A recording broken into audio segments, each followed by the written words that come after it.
What is going on, everybody? Thank you all so much for tuning into this special segment of Mi Casa Su Casa, and I am back again with a very, very special guest.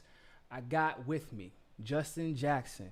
All right, he is known now as the Nira Tandon Slayer. That's what they're calling him now. He is officially, I know you in the NFL and all that good shit, and you play in LA, but you weren't really that famous. You got famous for getting blocked by Nira Tandon. That's so. Real fame. That's real fame. That's I guess what I'm known for now. not what I worked my whole life for. So that's what you worked your whole damn. That's what you went to Northwest. That's what you broke on them Russian records and all that shit. Right. That's what you rehabbed for this. He was rehabbing this season. Y'all ain't know he was working on his tweet game too. That's what that was. But he was studying. He was like, I'm about to figure it out. In the lab. And then he figured out it's really easy to go viral. Literally just get blocked by Nira Tandon. That's the quickest way to go viral in progressive politics. I guess so. Justin Jackson is back in the building. Man, what's going on, Justin? How you doing, bro? Hey, I'm doing good. Appreciate you having me back on. No problem, man. No problem. So for those of you who do not know, Justin Jackson has been an avid Bernie supporter since before he was in the NFL. Before the blue check mark, man. Before the blue check mark, he was an avid Bernie supporter. In past shows, he even talked to me about like actually engaging with his fellow teammates in college and them educating each other and that forcing him to do more research and things like that. He also has been an avid Toastys, defender and supporter. You know, and that's rare in that blue check mark space where everybody's kind of fishing for their next political opportunity, but Justin's opportunities right now are not connected to politics at the moment. So he keeps it a band, and he recognized very early on whatever reason it seems like in the like the public figure space, I should say. Why is it only like people of color and black people who have figured out war? You know. It's kind of weird. Well, it's interesting, but sure, it's coincidental. It's those type of people that are sent to the wars. You know what I mean? So we see it in our communities. So our communities are mostly disaffected by those type of wars and stuff like that. So yes, you can't like Tupac said, got money for war but can't feed the poor. You know, and that's where our communities are lacking is in funding and public education and all that type of stuff.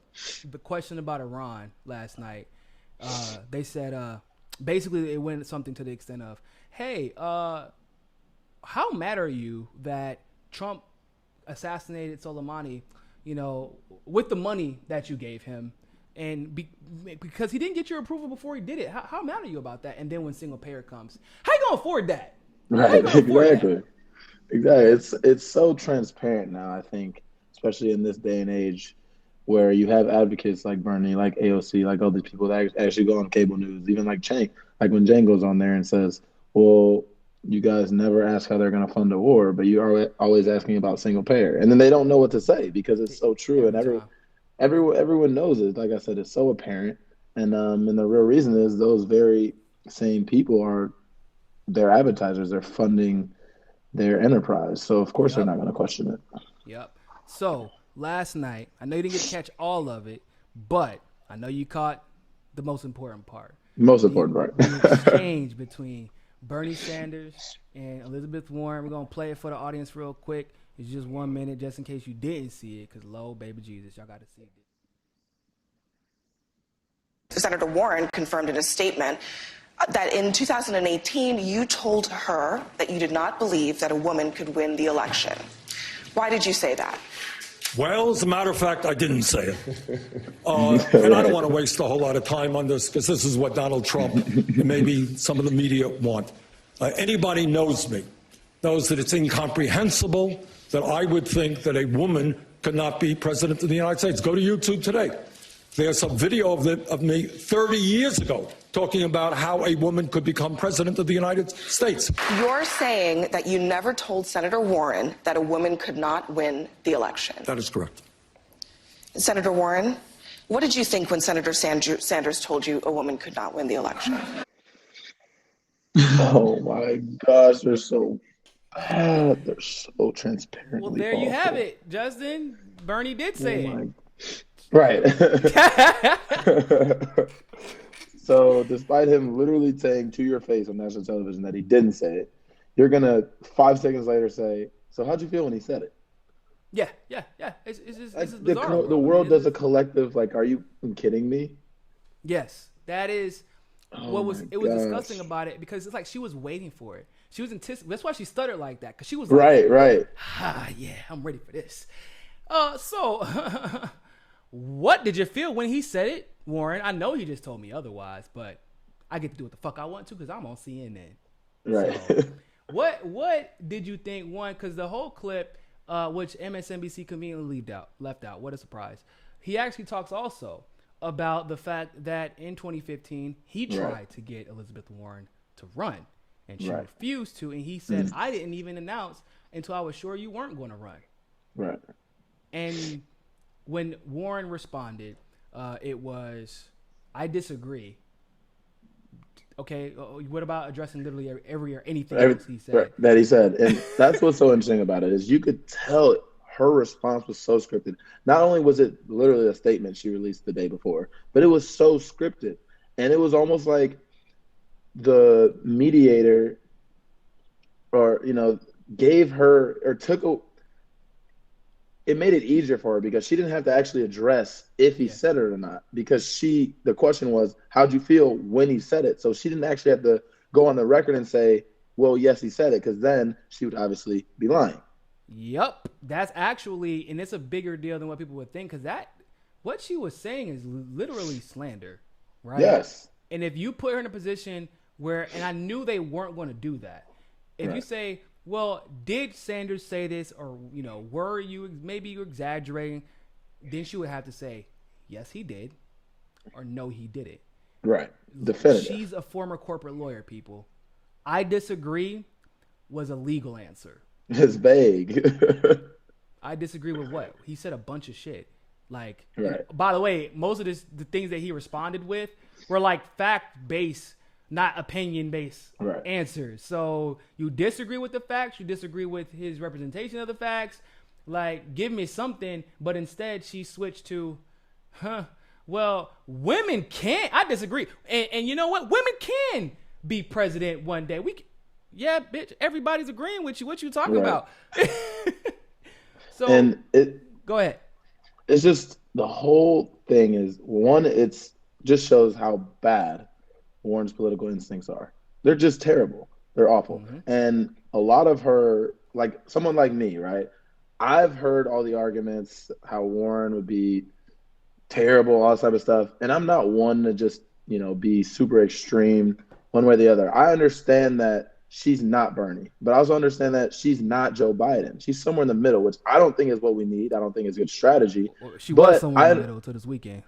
Right, exactly. And that's what I'm saying. Like, she really played her hand, and it is all falling down in her face because now someone like me who had respected her record and all this type of stuff, now I can't roll with her at all. Like, I had lost all respect for her. If she doesn't even have the courage to come out and say, of course, and close friend of mine, an ally, the person that's probably closest in the whole Congress, at least the senators, to my ideology, I don't even have the courage to come out and say, of course he's not sexist. He wanted me to run 3-4 years ago. So of course he's not sexist. It's stupid. If she doesn't have the courage to do that, then how is she going to have the courage to stand up for anything? How is she going to have the courage to go up against Donald Trump, who's going to come out and say literally anything about her? He's going to call her Pocahontas. He's going to say all these other stuff. You don't even have the courage to do that. And you know what? She didn't have the courage in 2016 like Toastys did. She didn't have the courage to back Bernie Sanders. She didn't have the courage to run against the Clinton political machine. Oh, Lord. Hold on. Where my Bible at? Boy, you out here preaching and shit? I'm telling you. You can see, give me the sermon. She doesn't have that courage. And everything she does when she's put in a corner shows that very fact that she does not have the courage to go up against the establishment like Bernie Sanders, which is why Bernie Sanders is the only viable candidate right now, other than Toastys, who has that courage to go up against the establishment and fight for workers. Yeah, I couldn't have said it better myself. And what's even crazier about that, I don't know if you heard this breaking news, but it was confirmed that she leaked that story to CNN. Oh, of course. It had to be her. Even more about her. Like I said, in my opinion, it's it's unconscionable and unforgivable that you didn't want to go after Bernie politically because policy for policy, it's not even a competition. It was never close. You're Bernie light, so that's if that, like, I don't even like calling her that because she's Hillary Clinton without the political instincts.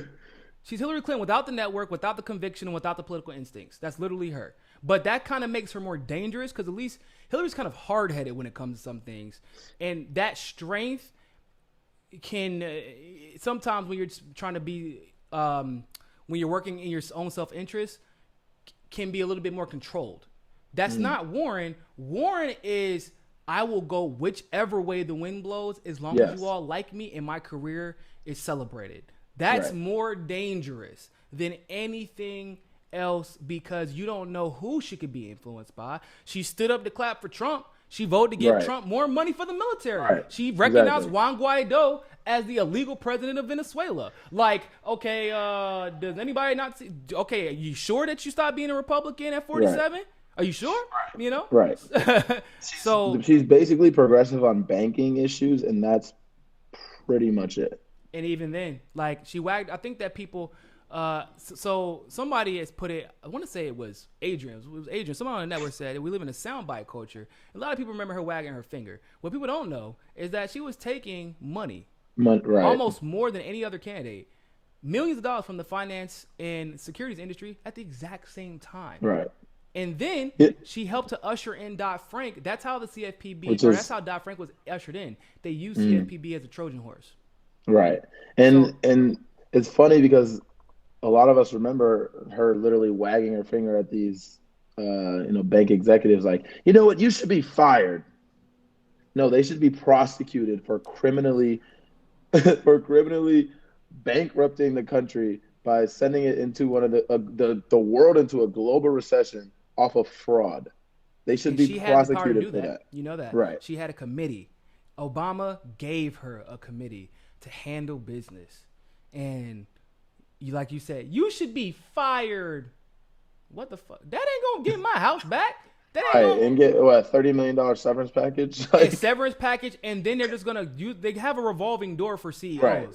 Exactly. Like, they don't even stay at their jobs more than 2 or 3 years anyway. Right. They always go to another job. They switch out. That way you can, they got a little network and they all keep their money and nobody's held accountable. You can always shift the blame if necessary. Then when you lose your job, you just go to the next one. And when you're done being a CEO, you're back on another board. You stay low. Then they pick you back up for the next job because you always want to make sure, just like in politics, you have somebody you can control. And that's ultimately, and you got to be okay with being a scapegoat. And that's, unless it's something that you personally started, that's different. But, and that is why I just find it laughable because I feel like people even say she's progressive. It's like being decent is not the same as being progressive. Like, like she's if anything, she would be the true definition of a centrist. And Joe Biden's a conservative. Right, exactly. So, and on a true ideological spectrum, yes. Yeah, absolutely. She would be considered a centrist. And our shifted way to the right spectrum. I got a question for you. After this entire ordeal, it could have went really bad, really fast, really, really bad for Bernie.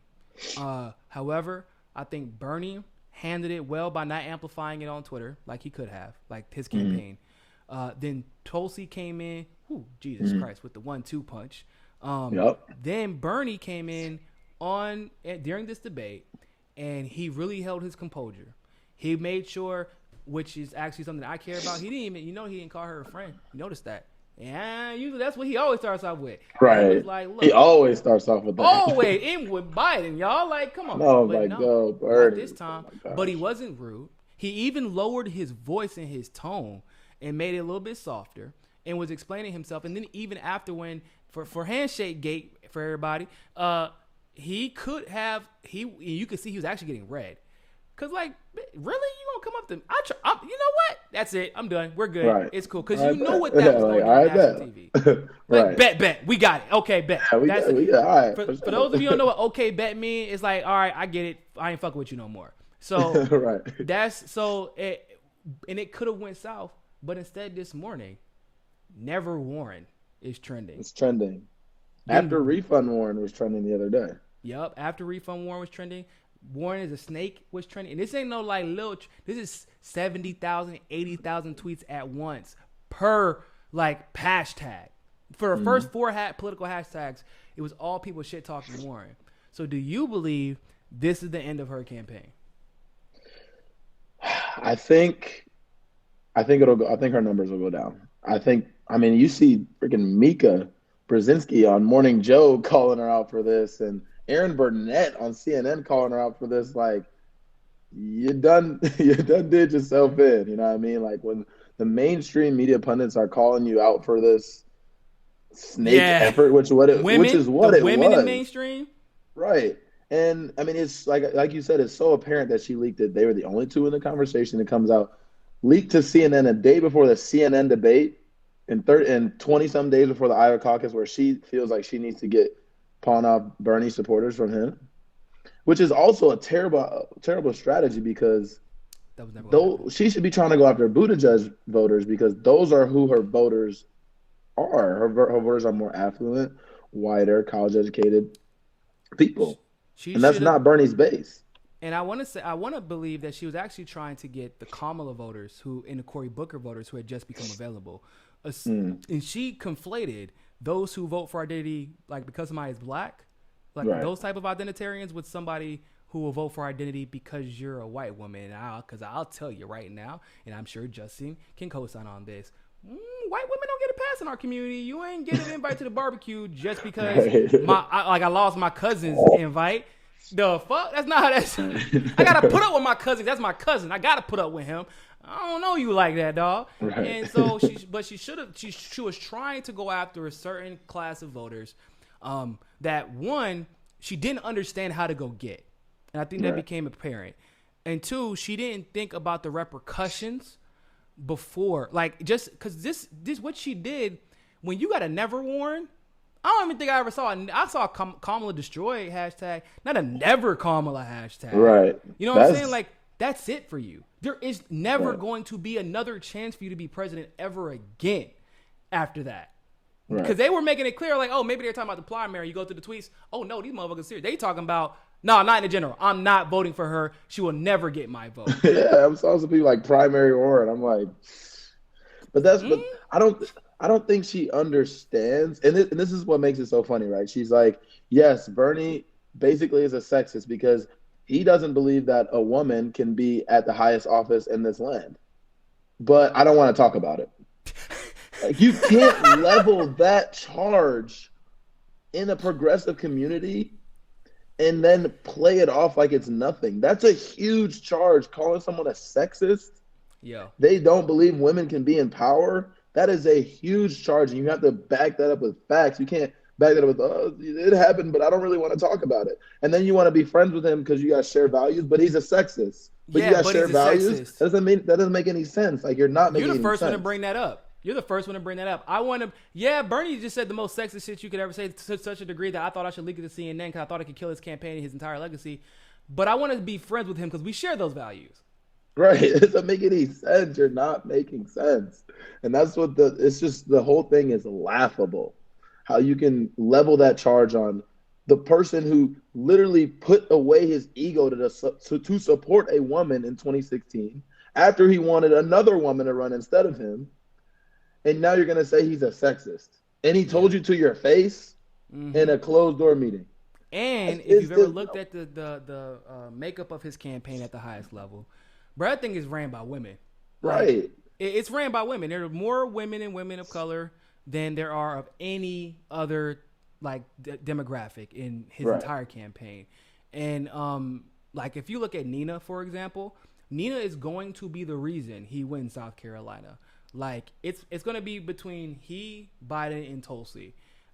Because Tulsi's like spends like the most money and the most time there too. But I do believe that Bernie has the advantage, and that's just honestly because I believe in Nina. And he believes in Nina enough that where he's like, everybody else, y'all have handcuffs. You're not allowed to go after anybody. Nina, go do what the hell you want to. Go win. Right. Appreciate it. Because she don't care about going at Warren in them speeches. Yeah, Right. I know you didn't see her hit the one where she was like, "See, we got some new progressives Right. that haven't been here. You know, they just showed up. Now they want Right. me." Boy, when she walked away from that mic and came back to her, oh, bro, I knew it was over. She said, She's a great orator, man. She's a great speaker.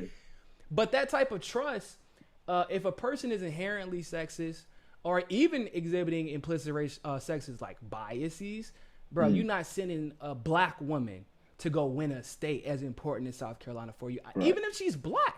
Because they'll put white staffers in South Carolina because they're like, oh, these people know how to do it. They know how to do it. They know how to do it. So Wendy Melly has a super chat. I'm pissed that Ilhan Omar and AOC aren't calling out Warren's lies and Yes, are I am interested too. in telling Bernie supporters to be respectful to her. You know what? I got a problem with that too. What do you think, Justin? I do. I 100% have a problem with that because your candidate that you endorsed is being levied this charge, like we said earlier, which is a huge charge, and you can't be mealy-mouthed about it. You have to come out unequivocally and say, of course he's not a sexist. Why do I even have to say this? Bernie has been supporting women's rights and women's issues since before I was born. So, like, that is how you come out and defend it. And sometimes I think progressives get caught up in like, oh, I don't want to offend this person. I don't want to offend that person. Well, if you truly believe in somebody and someone is lying about them, then you will defend them at all costs. And so, and that's where I find a problem with sometimes with AOC and less so with Ilhan, but in this case, like you can't mince words about something like this because it's such a heavy charge. Because it seems like they're, once again, it's, oh, damn. Because, like, so at the end of the day, no matter what anybody says, to be a politician, there has to be a certain level of ambition. You have to have a certain level of ego. Like, it's just, the thing is, you have to know when to rein it in. Right, exactly. So when they're doing that, you're more concerned about not being mean to Warren than speaking up for the candidate that you endorsed, which actually means you're trying to hedge your bets. Right. That's exactly what it is. Yeah, you're like, shit. That now I only have one avenue to maintain my popularity instead of having both Bernie and Warren. So now I'm going to be forced to make a choice, which is, by the way, a choice that you should have already made when you decided to endorse Bernie to begin with. Exactly. And in the same way, Warren did a similar thing in 2016 when she decided to endorse Hillary Clinton, which made no sense. Well, I guess maybe now it makes more sense, but at the time it didn't make any sense because everyone's like, but you and Bernie share a platform that's much closer than you and Hillary. Why are you doing that? Oh, she's triangulating. She's calculating politically. And we saw it then and we're seeing it now. And it's very disappointing. It's very disappointing for someone I had respect for, even if it wasn't a huge amount. I had a certain amount of respect for her. And now I just don't, because that's like, if my friend that I've been friends with for years all of a sudden is calling me a sexist, then we just not friends no more. Like it just is what it is. And the fact that that Bernie didn't even react the way I'm sure he wanted to the first time. Like that's, bro, that I can't even, like you said, like literally as a man, if I have a friend that I've known forever, because this is like a long relationship between them at this point, almost a decade now. And when I've defended you, when people levy like just because the right would literally lie about Warren sometimes until they started getting the facts from the progressive, then they started using it against her. But because they can't use the actual facts against her, they gotta use the stuff that we talk about that they're not connected to. But because Bernie spoke up, literally wrote a letter to Center for American Progress and made it publicly available to the New York Times, defending her against Center for American Progress. And now this is less than a year ago. Now the scripts have flipped. You have Neera Tanden coming to the defense of Warren, and which should show you everything you need to know. By the way, which should show you everything you need to know. Neera Tanden rule. The Neera Tanden rule. If Neera Tanden supports it, then you should stay way the fuck away from it. That's how it goes. And bad for the country. 100%. It's bat 1,000 with that rule right now. I'm not even joking. I remember when Trump assassinated Soleimani. Everybody was like, man, I wonder what Trump is saying. But I went straight to Neera Tanden, like, man, what you say about this? And she refused to talk about it at first. Like she just didn't want to talk, which was super weird. Because usually she's actually a staunch advocate for almost every type of war. But the problem is the left is able to so the way the right gets into war, they demonize ideology and they say we have to go get that ideology, which is obviously doesn't make any sense. But the left, they play on the emotions and the well, to be quite honest, the white savior complex of the left. And they say that person is committing human rights atrocities. Therefore, we have to go bomb his country and those people so we can save them. God bless them. My God! Because we couldn't really, there wasn't a cut and dry way to address it. Nero was silent on it, and I was like, "Oh snaps! This must be worse than I thought it was." Because she was, it was. Trump didn't get approval. Hold up. So what would you say? Would you be for the approval or not for the approval? Oh, well, that's not the point right now. And then she actually brought something about Russians. So oh my gosh. She's like, oh, you know who wants this? Putin. Like, what? Like, you know who wants if there was a world war, they would be on the opposite side. Like, what are you talking about? Yep. It's so idiotic. It's so idiotic. Like, yeah, he wanted his ally, I guess, to get assassinated. Yeah, I'm sure. Like they don't. But once again, they're not counting on everybody to be as educated as Justin Jackson, and the damn sure ain't counting on one of them check marks to call her out like Justin Jackson either. So that's also, that's how she make her money, man. Being stupid and getting other people to be stupid with her.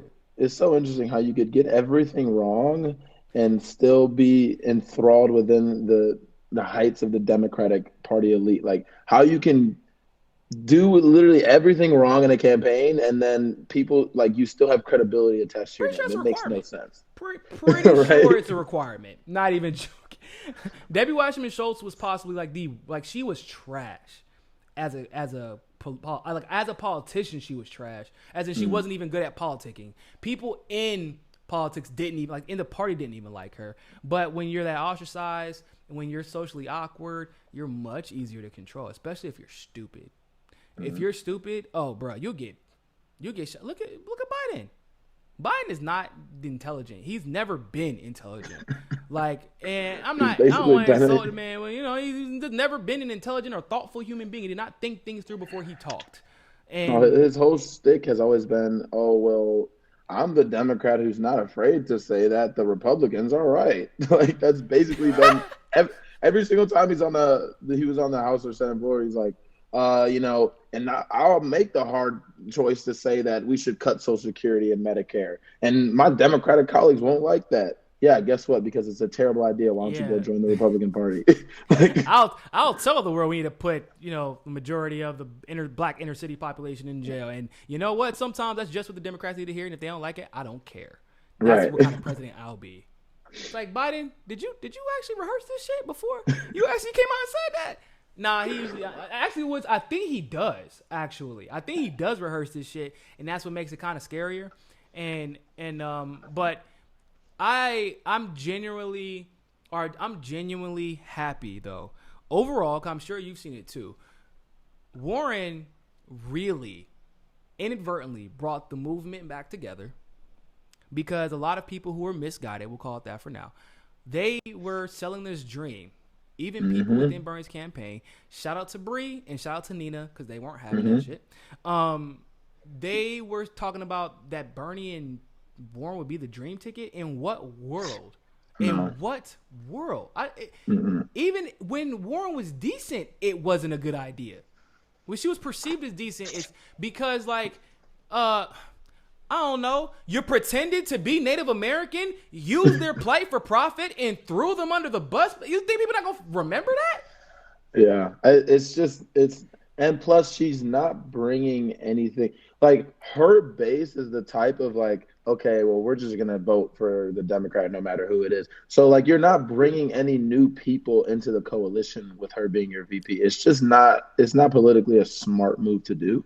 Whereas if you bring someone like Toastys in, right, you're bringing in people she's someone who can get those independents. She's someone who can get those true, actual center-right Republicans to come into the coalition because they believe her, because she's someone that's trustworthy. She's very libertarian in the way that she goes against the kind of establishment foreign policy, and then she can get those people who are in that camp. Like, she can actually build this coalition with him. Mm-hmm. And she's a young woman of color who's very strong in her convictions. She's willing to buck, as we saw with the impeachment vote. She's willing to buck the party establishment, and that's the fervor that Trump ran on in 2016. Obviously, he's a con man, but that's the fervor that we need to amass. We need to amass to win the general election. The best of Tulsi and the best of Bernie is the most unbeatable ticket in the history of the United States of America.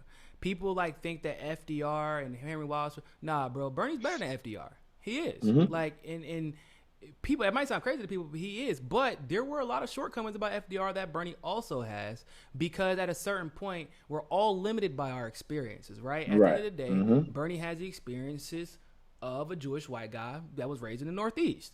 And there are certain limitations that come with that no matter what. And it's just what it is. But guess what? You just happen to win the good graces of a Polynesian woman who grew up in Hawaii, which is a whole different world.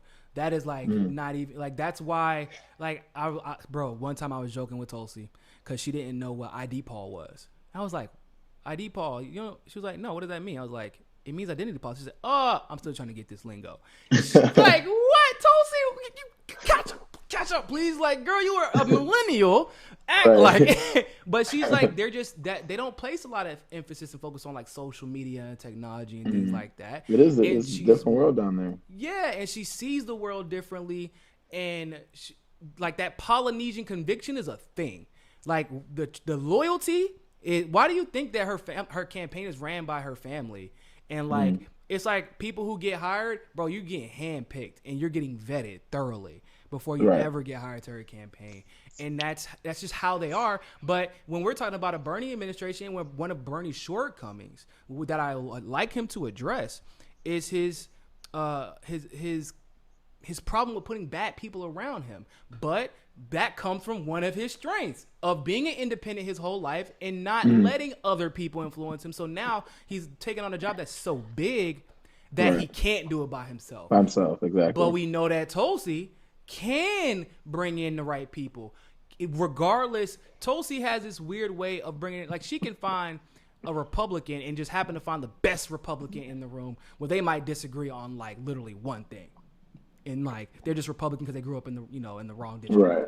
That's that type. But Bernie has a movement that cannot be replicated. It just simply can't, because he has a different type of energy than Tulsi. Right. And that's what if the movement gets it together, and I truly believe that for the most part we have now. We've settled all that nonsense, and I think we're moving on.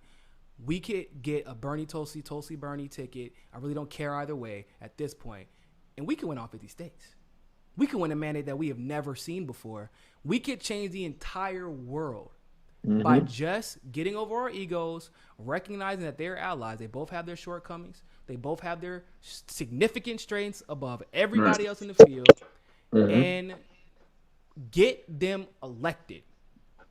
I don't care. Let democracy take its course, of course, but we gotta allow them. But if democracy takes its course, then we know it'll be one of them, and they'll both accumulate so many delegates that it'll be their decision. And at that point, I will leave it up to them because I trust them to make the right decision at the convention when that time comes. Right. What's funny is I posted a tweet, and it was basically saying, I think it was about Buttigieg, why couldn't you have been a real hero like Tulsi, come back from a war and advocate against it because you saw what it did, to your fellow comrades and stuff like that. And someone way down in the comments responded I was all about you until you had that Tulsi comment. Now I don't really know anymore. I'm like these people in their mind they literally are so. How dare you not advocate for war, Justin? I'm literally Tulsi is a staunch advocate against war. That's what she's running on. And how can you not like that as a progressive and as a lefty Democrat? I don't understand. And then of course Tulsi once again comes to Bernie to back up Bernie. I had the same conversation, and he encouraged me to run. Of course he did. Running against him. That's what's weird about AOC and Elon, right? She's running against him. She could have said, I'm about to ride this wave right into the primary. Nope. Didn't even have to attack Warren, but still came to his defense despite the fact she's running against him. Exactly. And because she's principled, and that's what people hate. People hate when you're principled and you're not just a partisan hack. People hate that. And Toastys is the ultimate, right. And Toastys is the ultimate embodiment of that. Because it's not just, okay, my party wants this, so I'm gonna be for this. She's like, no, I don't agree with what the party is pushing, because she's an independent thinker. Yes. And people hate independent thinkers because, like you said earlier, they can't control you. They can't control you, bro. They can't do it. And I'll give you an example that people freaked out about it, and I was kind of confused. So I like the Dave Rubin interview, and like literally was one part of the interview. There were people saying that Tulsi had said that progressives, like all progressives, were advocating for open borders, and I was like, there's no way. I know her better than that. She doesn't even generalize like that at all. So first, I watched the clip. It's not what she said. What she said was, Rubin asked her very specifically, on the debate stage this specific night, these people said this. It sounded like, and correct me if I'm wrong, that's what he said, open borders or something like that. Like that's what it sounded like they wanted. And it was a Democratic candidate specifically that we have known to pander and had actually been pandering. We know that they weren't for open borders. These are the people who mess up the immigration system and vote to keep it the way it is. We knew that. But what Dave Rubin was actually asking her, and he wasn't even trying to literally set her up, but this is a question that a lot of people have had, like because of that, and like at that time. What Toastys said is effectively, that is what these Democrats are advocating for.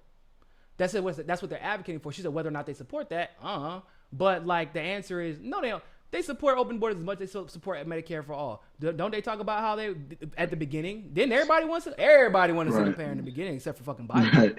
Everybody. And then, but we knew, the progressives knew, that was never the case.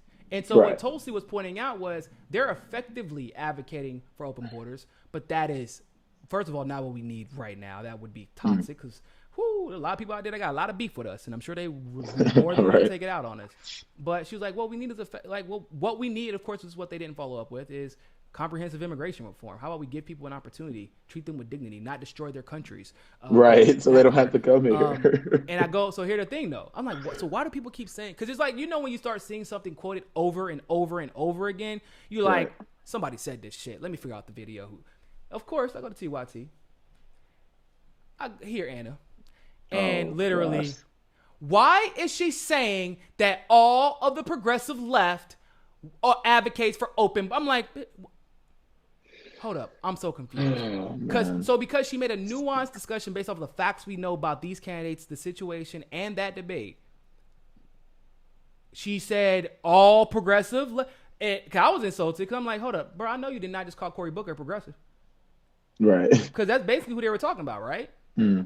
So now Cory Booker's a progressive?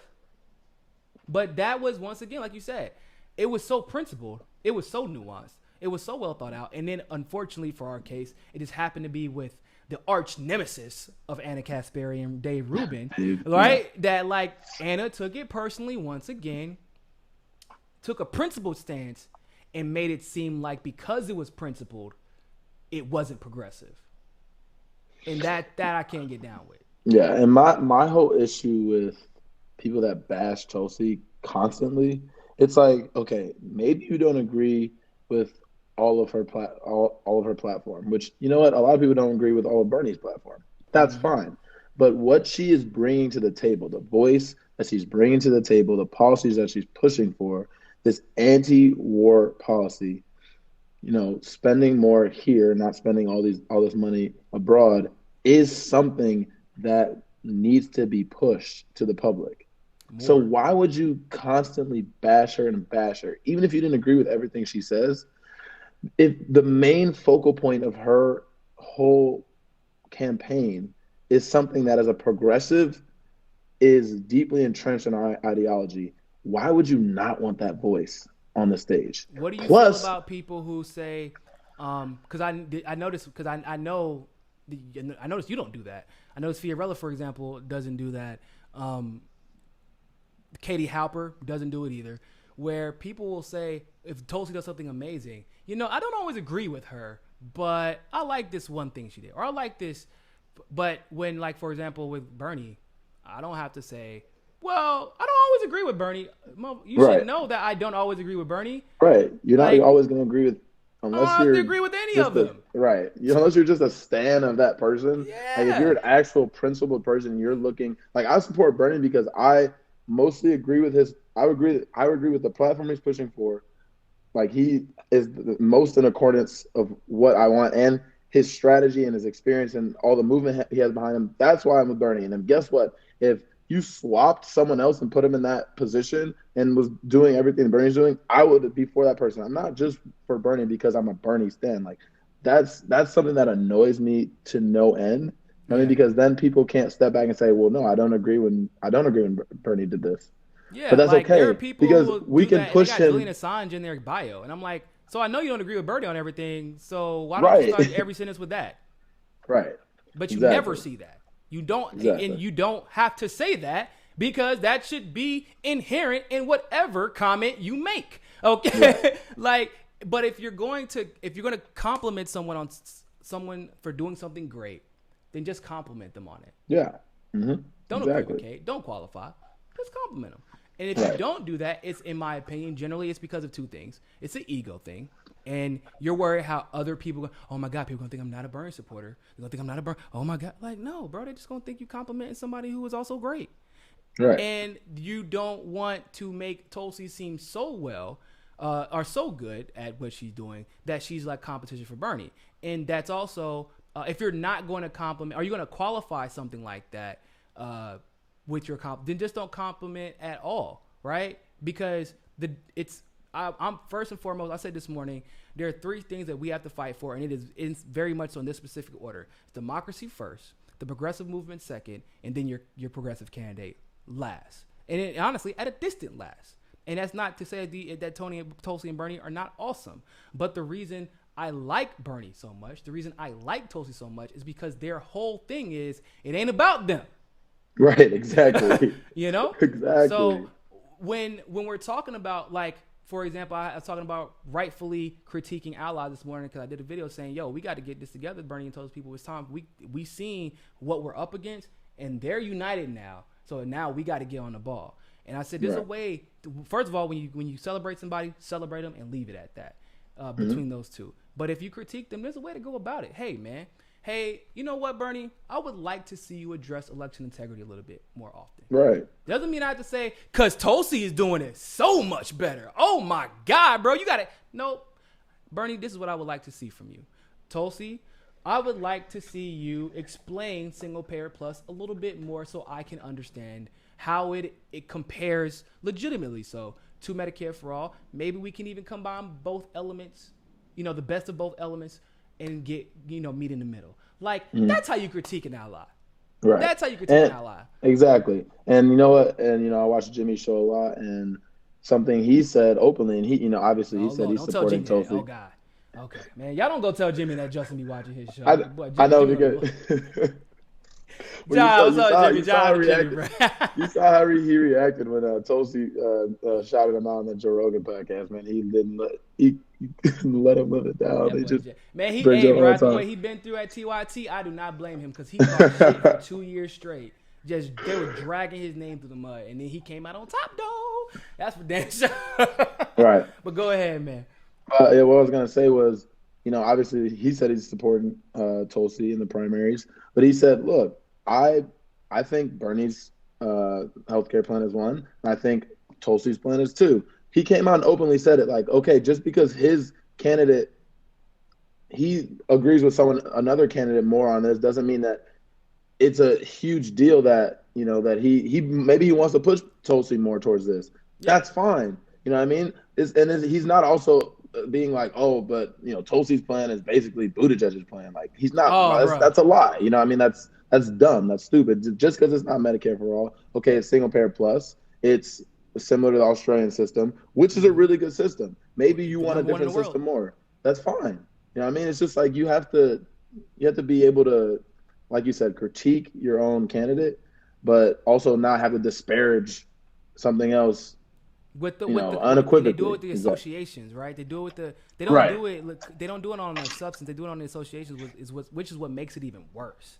Because you like, how do you go from, man, I personally don't, and a lot of it is because, first of all, we're just talking about healthcare. Most people have no fucking idea what they're talking about when it comes to healthcare. It's a very complicated subject. It is very complicated. And that's so I try to be a little bit more understanding about that. But here's why I would not be understanding. When you go out from, you know what, I know it isn't Bernie's plan, but it's basically public option like Buttigieg's plan. That's who you go to? You go to the person the progressive movement unanimously despises. Right. Immediately. So you're again, associating that wasn't that what was person happening with Warren whenever she was coming out with her nonsense. It was, well, maybe she's still Medicare for all. She says Medicare for all, so that's just be good enough, right? She says it. Right. She says it. Okay, yeah, Warren says a lot of shit. But once again, that's what I said. We gotta figure out. We got a lot of stuff to work on in the progressive movement. We do. But I do believe that we learned a very harsh lesson, and we really, by the way, Kristen Zeter, thanks for the super chat, I appreciate it. But we really almost got Obama'd, right? And if she was smoother, it would have been successful. Right. But we're not that far removed, and yet we almost fell for it again. We really did. Yeah, if we didn't have Bernie, and we, like I said, boy, the universe works in mysterious ways. It does, because we would have fell for it in 2015. We would have been all out there canvassing, advocate. Man, Warren's the best. Warren, hold up, Warren, why you? How'd I end up in Syria? When the fuck did I get here? Like, you know what I'm saying? Like, that's what would have happened but we got to ask ourselves, how did we fall for it again? How do we fall for it? What, you know what I'm saying? Like, what are our progressive values as a movement? What do we care about the most? How are we making sure to keep ourselves in check without being toxic towards each other? Like, it's possible to do it. And that's in any business. And I truly believe on my podcast earlier, I haven't posted yet, but me, Fiorella, and Robbie talked about this. There's just this very clear lack of diversity, not only in the movement itself, but in the progressive media, where the movement is strongly influenced. And like I always say, if you don't agree with me, ask all the black women in progressive media. And you can't, because they don't exist. There is not one popular black woman with her own show, not being offered a full-time job on like a truly independent network where they are one of the main faces. And I've actually tried, and at a certain, and they like the idea, but truthfully, I mean, I'm being real, they don't feel welcome into the space. They don't feel welcome into the space, and that is problematic in and of itself. And my thing is, if the move, just like at a business, just like on a football team, just like in the media world, just like on a political campaign, there's no way in hell that you are getting the best talent if it is not diverse. There is no way. It's impossible. If everybody looks like you, just went and got the people you were comfortable with associating with. That's it. Now, because of that, we had a reverberating effect of Elizabeth Warren is okay. Elizabeth Warren is okay. Yeah, she is okay. She is a progressive. A lot of people who would not be largely affected by the reverberating effects of Elizabeth Warren's campaign, because of their family backgrounds, because of what they were able to achieve, are the same ones who are perfectly fine with it. And if I do say so myself, in this progressive indie space, they were all white. They were all white. And some of them were not even being nefarious. At the end of the day, we got to admit to ourselves that there was a huge sector of the progressive movement who were perfectly okay with Warren pretending to be indigenous, then throwing them under the bus. Right. And you know what I'm saying? Like, and using that plight for her own profit, and then pretending like basically it never happened. Right. And it's really, it should have been unforgivable. It should have it's reprehensible. It really is. There's like, how do you still get, I like her, but no. That was Rachel Dolezal, except Rachel Right. Dolezal actually cared about black people, bro. She was like a president of one of the NCAA's. Bro, she got a black hairdresser shop, but she got all black women working and got them, like Rachel Dolezal was doing her damn thing as a fake black woman. Actually looking, it was weird. It was very, very weird, but you can't you can't say she didn't want that experience. You know what they say? Everybody want to be black till it's time to be black. Right? Rachel Dolezal really wanted to be black even when it was time to be black. Weird as it is, that wasn't Warren. And even as we know everything the indigenous community goes through, we all were there and witnessed Standing Rock in real time. She wasn't there. I was there. She was silent on it. And she threw them on, let the workers, where I'm like, somebody just lost their eye. An indigenous woman lost her eye. A young woman from college left school to go to help at Standing Rock, lost her arm, and your response is let the workers work. Hold up. Double back.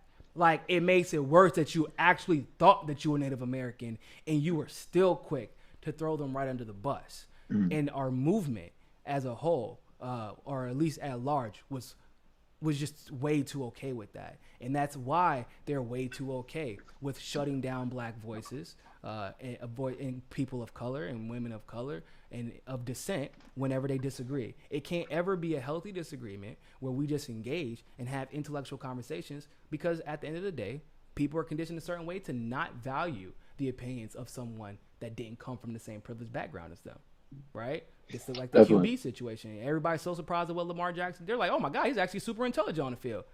Why wouldn't he be? He's a quarterback. Right. Exactly. Yeah. Oh my God, Pat Mahomes is doing things that he's like basically Aaron Rodgers. No. I don't think we watching the same guy. He is Pat Mahomes. He is right. this is but it always has to be that comparison to somebody else, like where it's an achievement for a black QB to be intelligent, and everything Lamar Jackson had, like just as an example, had to go through to be accepted. And he got, once again, he was in one of those fortunate positions. Like I was actually in a fortunate position. Guess what? I ain't gonna lie. I picked the right white man's campaign at the right time, and I picked the right position in history, and that's why I was lucky.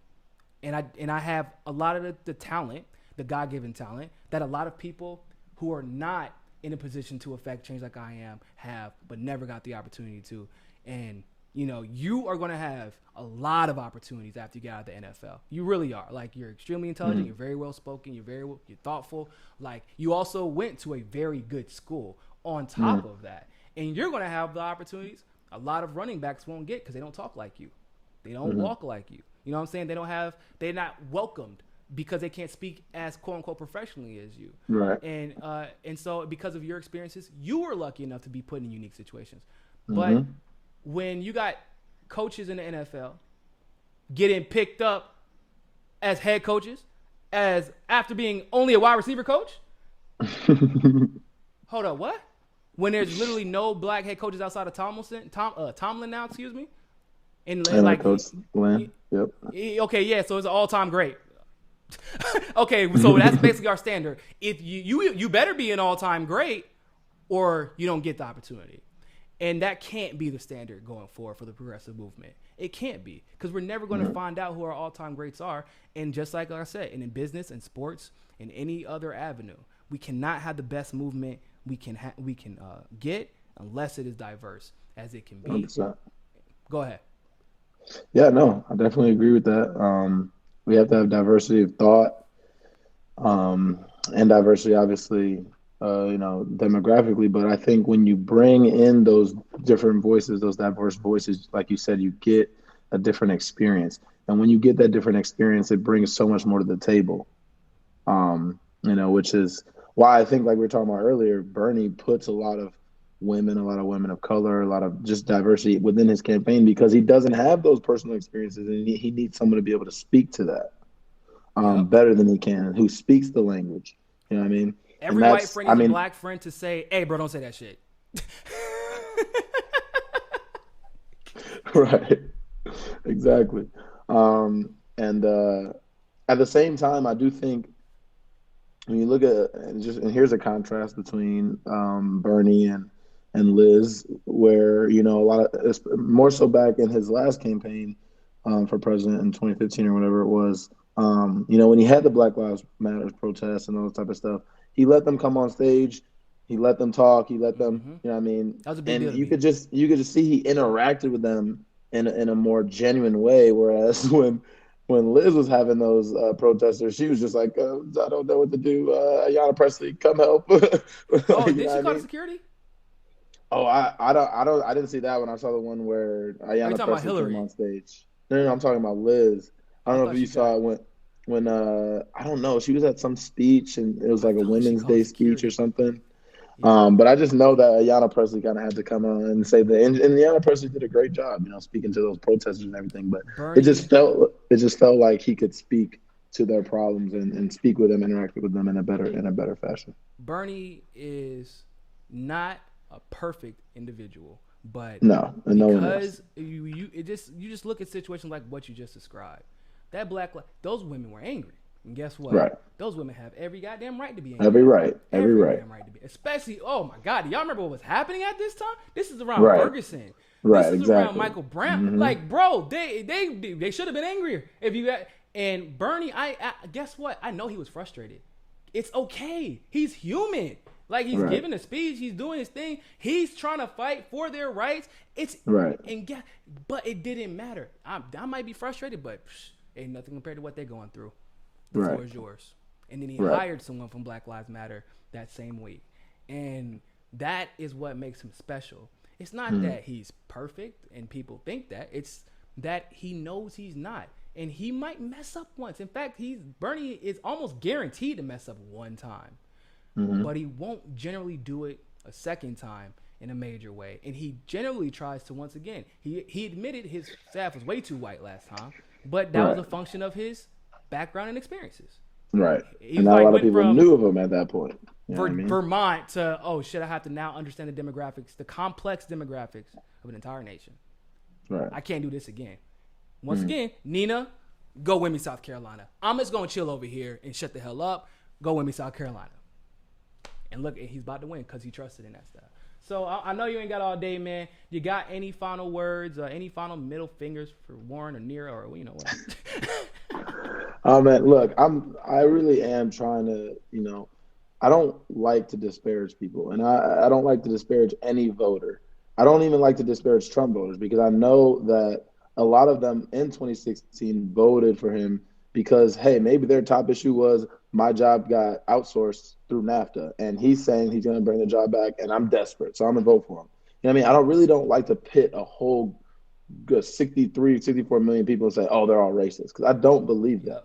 And I don't like to disparage all Liz voters hate Bernie or they're just white people. Like, no, she obviously has people that are supporting her who are black, people who are young, people who are of whatever demographic. I don't like to disparage people. I'm trying to advocate for the person I think is best suited to who's going to advocate for all of our rights, who's going to get Medicare for all, who's going to get all this stuff that even if people don't think that they need, that that's dad or Bernie being the America's dad, right? Sometimes when you're younger, you don't know you need something, but then later on you realize, wow, I'm so glad my parent did that for me, got that for me, taught me that. So that's what I think he's doing. He's going to do for this nation, and that's why I'm advocating for him. I'm really not here to just shit on a bunch of people. Obviously, I don't mind doing it if it's a person in a position of power who's I think is advocating. You're not gonna punch down. We're not punching Right. down. No, never punch down. Always punch up. Always speak truth to power.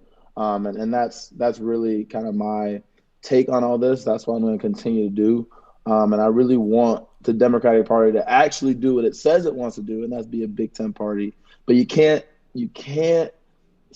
take money from corporations, take money from these big dollar fundraisers, and then say you're gonna advocate for the working and poor. It's just not possible. You cannot do those both at the same time. And so that's why I'm advocating for Bernie Sanders. I love Toastys as well. I think those are two progressive champions that will do great things for the country, and that's why I'm supporting them. Amen for that, boy. Out here preaching the sermon, boy. You better let him know. Oh man, tell y'all, bro. He been working. That's what he was rehabbing, bro. He watched. We gonna get it down. I'm gonna get a text from Pasta. Man, Justin's out here running for office in LA, man. Why ain't you talking? Boy, he ain't slick. That's all right, man. Look, You're having the mind, man. Look, I appreciate you. I sincerely appreciate, and I know that other people express it too. There's a lot of people that talk to me, they always feel nervous talking to blue check people. But just as a regular guy, bro, just go at him. Like, he's a regular dude, bro. And 100%. And I appreciate, because you are, even though you're a regular guy, you're a professional athlete. And there is always a heightened level of responsibility that you have. Right. One way or another. And it's a responsibility that you kind of feel like if you know better, you feel like you have to speak about it. But damn, if I'm going to speak about it, I got to get it right. And for you to come right out of college, and I guess it might be a function of, because I just came out of college too, so it might be a function of we just were in the Bernie Sanders generation of college students. Yep. But you get right into the NFL, and you didn't stray away from all of this. You kind of engulfed yourself in it. You damn near study it as much as you study film, and that means more to the world. As much as you'll make change with your feet, hopefully for the Chargers next season, because they're gonna need it. But what you do with that platform that gives you means more to the world and more to the movement. And you don't get paid to say any of this. For people who are wondering, that should go without being said. But he don't get paid for this stuff. He ain't like Jay-Z getting caught up getting a $60 million, $50 million check from Hillary Clinton to go sing at a concert.